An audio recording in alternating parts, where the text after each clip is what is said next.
Hi, it's Chris Grimm, live from a hotel in San Jose. So I'm not at home today, but I am dedicated to doing deep work fast with you every Wednesday. So wherever I am, I'll be here 20 minutes or less. So let's get started. Today, I'm talking about playing small, settling, avoiding, and what it does unintentionally, usually for most people, because it can sabotage your relationships and your career. And most of us, when we're in playing small, so first let's just talk about what that means. If you're not clear, playing small, at least the way I define it after 27 years of coaching people and listening to a lot of people, sometimes have regrets and sometimes justify when they are avoiding the hard topics, when they are preventing or playing cautiously because maybe at work it's a highly political environment or they don't feel safe enough to talk about problems, unpopular issues, things that their boss doesn't want them to talk about, or the boss just doesn't like conflict, or the whatever. There's a whole bunch of reasons that we avoid, withhold, are cautious, sometimes are paranoid, preventative. All of that is what I call playing small. And then let's just talk about what it looks like in relationships, right? It also has to do with avoiding, usually like the whole truth, maybe the stuff that is going to be uncomfortable. It potentially could cause a breakup. It could cause conflict. So we walk around it, we avoid it. Maybe we go a few steps towards it and start to have the conversation, and then we pull back because we don't want to experience what we believe will be whatever worst case scenario is in our head. And we all do it. I do it. You do it. Everybody you know has some version of this story. And the reason I wanted to bring it up is because what I've learned in coaching people is that most people justify that behavior and don't actually understand when they're doing it what the downstream long-term effects are going to be, because in the moment it just feels either more comfortable to do that, or they, like I said, they've rationalized it, like I have to behave this way, or ... And so they just choose it. And then later, because I've coached people for a long time, I get to witness often the regret of that. So let's just talk about the downstream unintended consequences at work for being too cautious and playing small or settling or avoiding. So I'm talking, by the way, about behaviors that are either chronic, which means you're going to do it all the time. It's oftentimes the frequency of that too, because I do believe, by the way, that you should take calculated risk and that you should be savvy about when you speak up, when you talk about the unpopular things, etc. So I'm not advocating for reckless go big or stay home all the time, even though I think there are times for that. But most people don't balance it well. Like they don't know when to intentionally choose either or. What I find is that oftentimes people just either get on a roll of going big and they're bold all the time and they're direct and they're the people who sometimes I even get like this where I feel like, well, no one else is going to tell the truth, so I better do it. Sometimes that's flawed thinking. So I just want to admit that about myself, but also I want you to, my goal with Deep Work Fast is for you to get super self-aware. Like, do you actually know about yourself? Can you admit, at least to yourself, like, who am I in relation to this? Like, do I play small? Do I play small at work and settle? And really, I'm not a truth teller. I'm kind of weak. And I say those words and it might feel bad. Sorry if it does, but I'm actually not sorry. I want you to be better than that. But I also, like I said, there are downstream unintended consequences of this. So let's just talk about work. Oftentimes when I am coaching leaders, or working with a human resources leader or department, and we are identifying leaders. So let's just talk here right now. In mid-sized companies, small companies, big companies, it's kind of all the same. But when they're looking for future leaders, or we're considering whether someone's ready for a promotion, one of the things we always talk about is this person willing to appropriately talk about the things that are unpopular, right? Because we don't need more leaders in organizations who avoid the truth.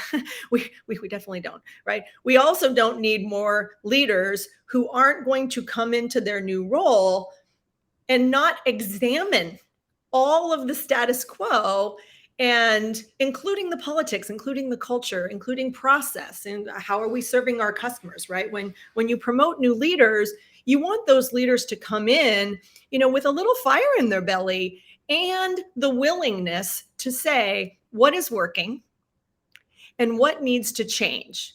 And then be brave enough, right? Because it takes a little courage to not play small and not just look at all of these things that everybody knows what's wrong, by the way. In most organizations, everybody knows.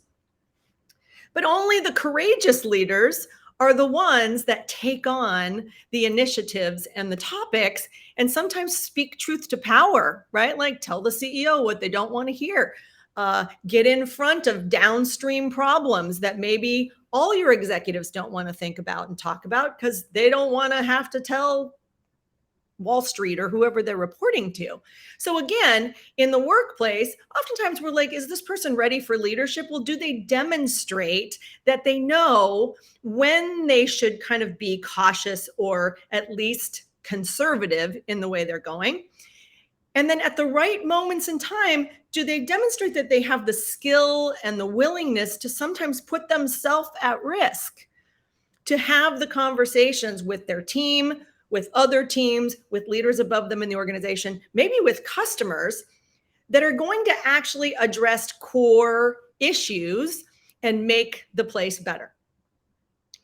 And oftentimes, the reason I'm doing this today is because sometimes when I'm coaching people, I have to explain this topic and say, I know you say you want to be promoted. I know you say you want to make more money. I know you say that you want the title or you want a bigger span of influence and authority. You want to be able to make these decisions. And sometimes you're mad when other people get promoted instead of you. So I'm always like, okay, but have you demonstrated to everybody in this organization who are going to make those decisions that you can do it? Or are you moving along, protecting yourself and kind of avoiding things? And like I said, when it's time and you're offered opportunities that feel a little risky, how often do you actually take those? Or do you go, nah, I'm not willing to do that. I'm not going to have that conversation. I'm not going to do this. I'm avoid it. So I do want some self-awareness here. And by the way, you can be someone who works in a warehouse. You can work in a retail store. You can work in an ice cream store. You can be an Amazon truck driver. You don't have to be an executive. So sometimes I know I use a lot of those examples, but I want to challenge everybody here. I don't care what your job is. There's something in here for you, because no matter what we do all day, every day, whatever we call work, you could be a volunteer at your church. You could be a volunteer at your kid's school.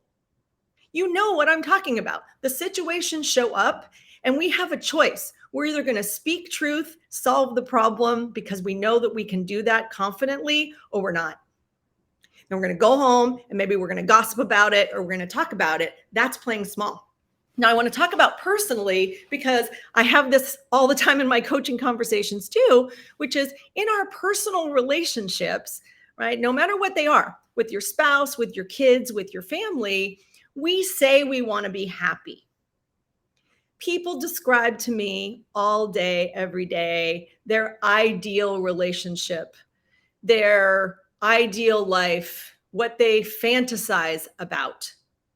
And so here I am all the time saying, okay, well, are you willing to do what it's going to take to do that? Because some of that's going to require you to feel unsafe.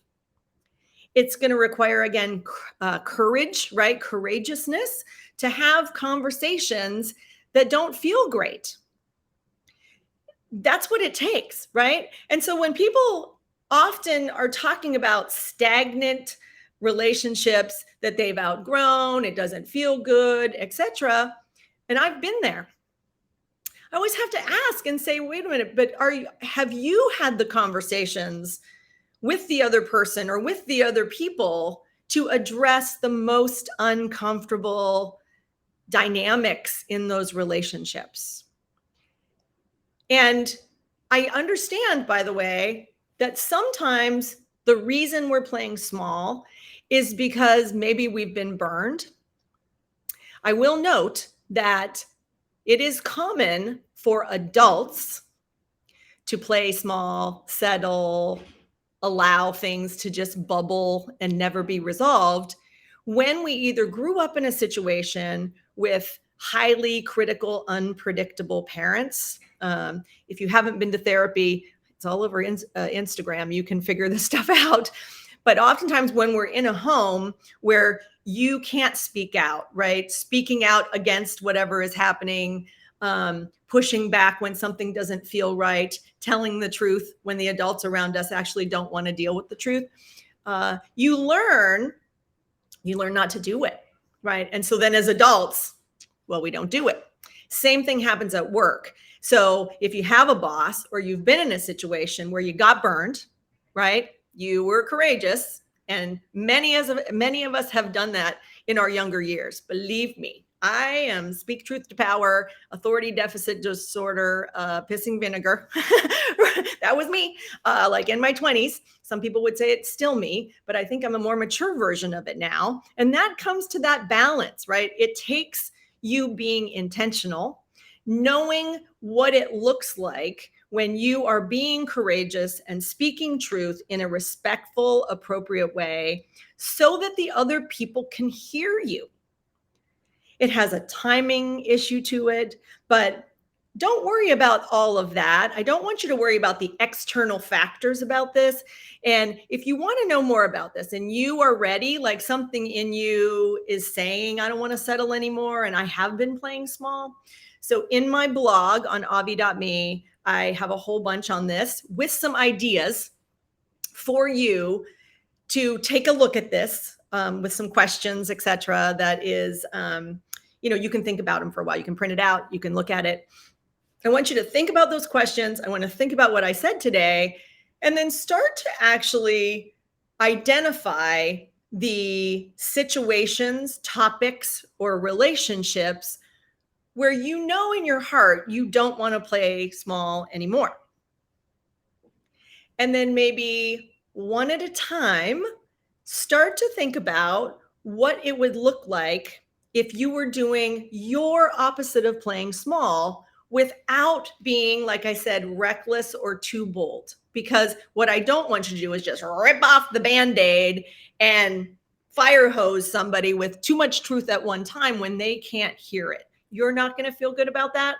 They're not going to feel good about that. So you need to actually potentially practice with someone. That's what some of us coaches do, by the way.